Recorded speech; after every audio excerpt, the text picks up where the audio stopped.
With another trade recently taking place that sent Brandon Hagel to the Tampa Bay Lightning, things will likely be picking up from here until the deadline. As the Claude Giroux deal seems imminent, there are still other major moves that we could very well see take place momentarily. In this video, we're going to go over a few players that we've previously talked about, give updates on their present situations, and where they may end up. We'll also be taking a look at a player that we haven't talked about this season and what his fate could be moving forward. And with that, here are 4 NHL players that could be moved by the deadline and where they may end up.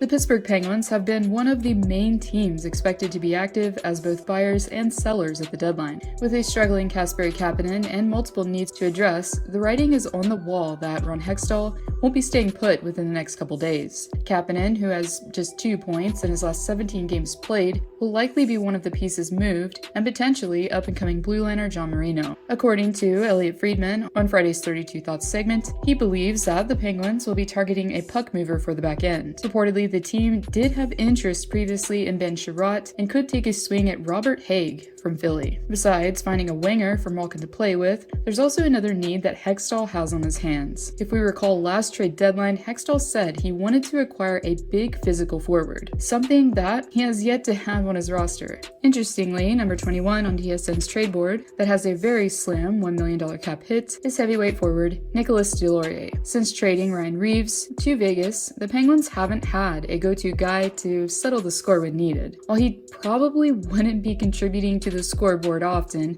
Deslauriers would be bringing with him some physicality and brashness to the Steel City, qualities that Pittsburgh has needed for quite some time. With 210 documented hits on the season, if Hextall were to acquire Deslauriers, it would especially help the Penguins if they were to face Washington in the first round, as they would finally have someone that Tom Wilson would have to answer to.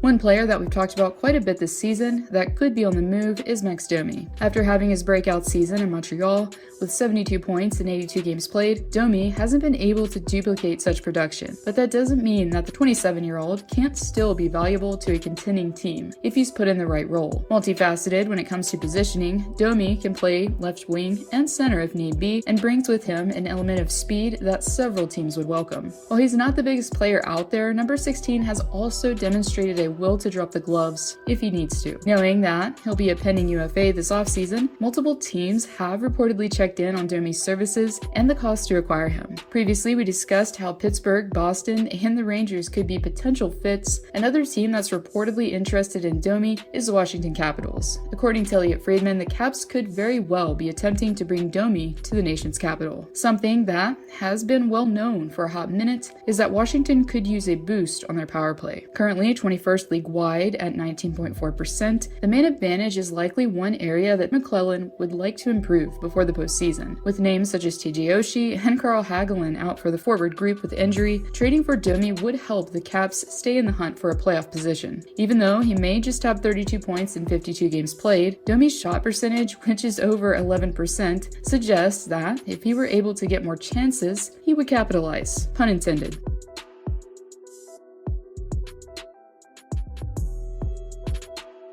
While we did recently touch on the likelihood of Mark Giordano going to Toronto, multiple reports are now indicating that, likely due to much interest, the Kraken are asking for a first-round pick in return. Even though Frank Saravalli recently reported that Seattle's captain wants to be a Maple Leaf, Dubas may be the one standing in the way of the desire, as the GM has been steadfast and adamant that he will not be trading his top prospects for a rental, and that his first-round pick isn't an option either. This greatly limits what Toronto can do for their blue line. Despite eyeing Hampus Lindholm, Giordano, and John Klingberg for quite some time, Dubas isn't going to be able to acquire such talent if he doesn't change his mind. Other less expensive options include Jacob Middleton and Justin Braun. However, due to Elliotte Friedman recently voicing his theory of Zdeno Chara coming to Toronto, I thought I'd play along a little and entertain it. Friedman believes that the Leafs tend to target veterans with great attitudes. Looking back a little, names like Jason Spezza, Joe Thornton, Nick Foligno, and Wayne Simmons have all appealed to Dubas enough for him to bring them in. Even though though he wouldn't be a significant upgrade on the back end, Chara can still play bottom pairing minutes and provide some grit on the back end. He also has the intangibles of experience and leadership as well. If Dubas isn't willing to budge and give up an asset that's worthy of a top tier defenseman, then Chara might be the last resort. Knowing that he's only making a modest $750,000 this season, he'd be a lower risk acquisition for Kyle Dubas and company.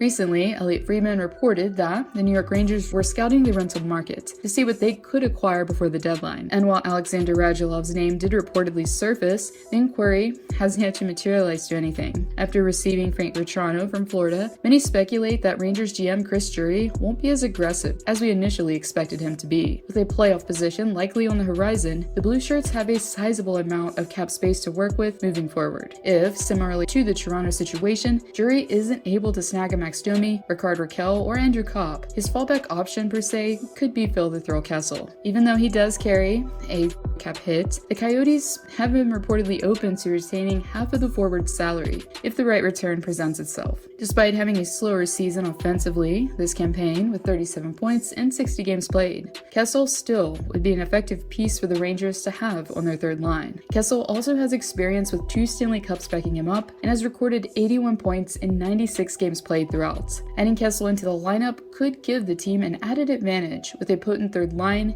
and an offensive boost on the power play as well.